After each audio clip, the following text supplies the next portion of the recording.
Hi hello నమస్తే నేను మీ doctor Mukesh Naik friends ఈరోజు అయితే ఒక టాపిక్ గురించి అయితే మాట్లాడుకుందాం. చూడండి, ఒక సబ్స్క్రైబర్ సార్ డూల్కోఫ్లెక్స్కి సైడ్ ఎఫెక్ట్స్ ఉంటాయా? ప్రతి ట్యాబ్లెట్కి సైడ్ ఎఫెక్ట్స్ అనేటివి ఉంటాయి, డూల్కోఫ్లెక్స్కి కూడా సైడ్ ఎఫెక్ట్స్ ఉంటాయి. కొంతమంది ఇలా ఫీల్ అవుతుంటాయి, ఈ ట్యాబ్లెట్ ఏముంది, నార్మల్ ట్యాబ్లెట్ అందరూ యూజ్ చేస్తుంటారు కదా, దీనికి ఏం సైడ్ ఎఫెక్ట్స్ ఉండకపోవచ్చేమో అనుకుంటుంటారు. ప్రతి మెడికేషన్కి సైడ్ ఎఫెక్ట్స్ ఉంటాయి. కాబట్టి ఇప్పుడు ఈ సబ్స్క్రైబర్ అడిగిన డూల్కోఫ్లెక్స్ గురించి అయితే మాట్లాడుకుందాం. అసలు డూల్కోఫ్లెక్స్ అంటే ఏంటి, దీని యూజెస్ ఏంటి, ఇది ఏ ఫామ్స్లో దొరుకుతుంది, దీని సైడ్ ఎఫెక్ట్స్ ఏంటి, ఎవరు వాడచ్చు ఎవరు వాడకూడదు అనేది క్లియర్గా తెలుసుకుందాం. డూల్కోఫ్లెక్స్ అనేది brand name, but main ingredient ఏంటంటే దాని లోపల ఉండే డ్రగ్ ఏంటంటే బిసాకోడైల్. ఓకే, ఇది దేనికి పనికి వస్తుందంటే it is used to treat constipation and improve bowel movements. అంటే మలబద్ధకాన్ని ట్రీట్ చేయడానికైతే ఈ డూల్కోఫ్లెక్స్ అనేది పనికి వస్తుంది.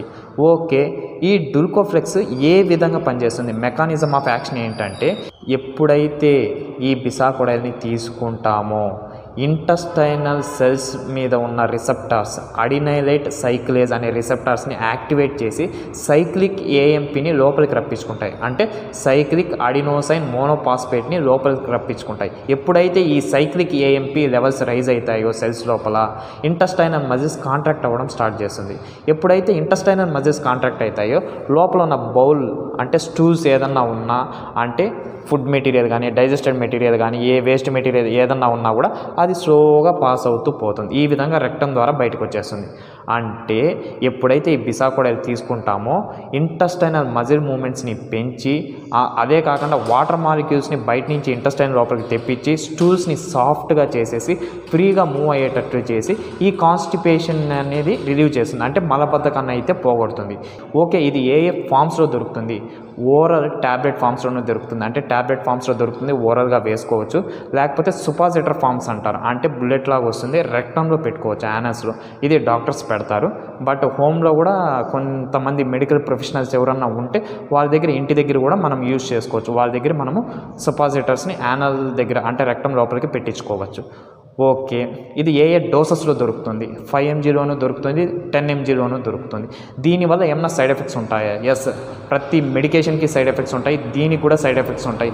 క్రోనిక్గా కానీ దీన్ని యూజ్ చేస్తే ఏమేమవుతాయి అంటే సివియర్గా డీహైడ్రేషన్ అవ్వడము, అబ్డామినల్ పెయిన్ డెవలప్ అయిపోవడము, అన్కంట్రోలబుల్ డయేరియా అంటే సివియర్గా వామిటింగ్స్ మోషన్స్ అయిపోవడము. ఎప్పుడైతే ఇలాగా అన్కంట్రోలబుల్గా అవుతుందో ఎలక్ట్రోలైట్ ఇంబ్యాలెన్స్ జరిగిపోతుంది బాడీ లోపల. అంటే సాల్ట్ లెవెల్స్ కానీ పొటాషియం లెవెల్స్ కానీ ఎలాగంటే అలాగ అయిపోతాయి.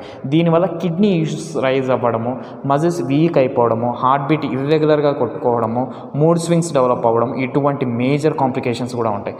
కాబట్టి దీన్ని రెగ్యులర్గా అయితే యూజ్ చేయకండి, రేర్గా అప్పుడప్పుడు యూజ్ చేయండి. దీన్ని ఎప్పుడు వేసుకోవాలి, నైట్ పూట వేసుకుంటే మార్నింగ్ అంతా మనకి కాన్స్టిపేషన్ రిలీఫ్ అయిపోయి మోషన్ అయితే పాస్ చేస్తాం.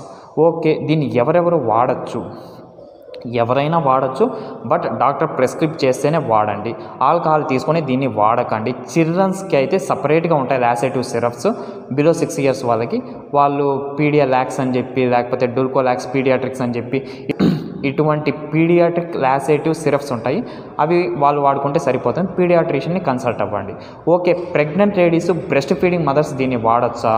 క్రోనిక్గా అయితే యూజ్ చేయకండి. ఎందుకంటే దీంట్లో ఇర్రెగ్యులర్ హార్ట్ బీట్ డెవలప్ అవ్వడము, యూరినేషన్ తగ్గిపోవడము, ఎలక్ట్రోలైట్ ఇంబ్యాలెన్స్ జరగడము, అన్కంట్రోలబుల్గా డయేరియా డెవలప్ అవ్వడము, ఇటువంటివన్నీ ఉంటాయి. మూడ్ స్వింగ్స్ కూడా ఉంటుంది. కాబట్టి ప్రెగ్నెంట్ లేడీస్, లాక్టేటింగ్ మదర్స్ క్రోనిక్గా అయితే యూజ్ చేయకండి.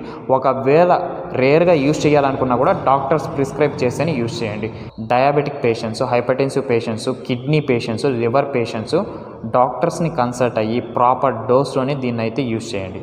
దీన్ని నార్మల్ రూమ్ టెంపరేచర్ అంటే 30 degrees Celsiusలో అయితే స్టోర్ చేసుకోవచ్చు. ఓల్డర్ పేషెంట్స్ కూడా వాడచ్చు. ఓకేనా? ఇంకేదన్నా మెడికేషన్ గురించి డౌట్ ఉంటే కామెంట్ సెక్షన్లో మెన్షన్ చేయండి. కంప్లీట్ డీటెయిల్స్ని నేను మీ ముందుకు తీసుకొస్తాను.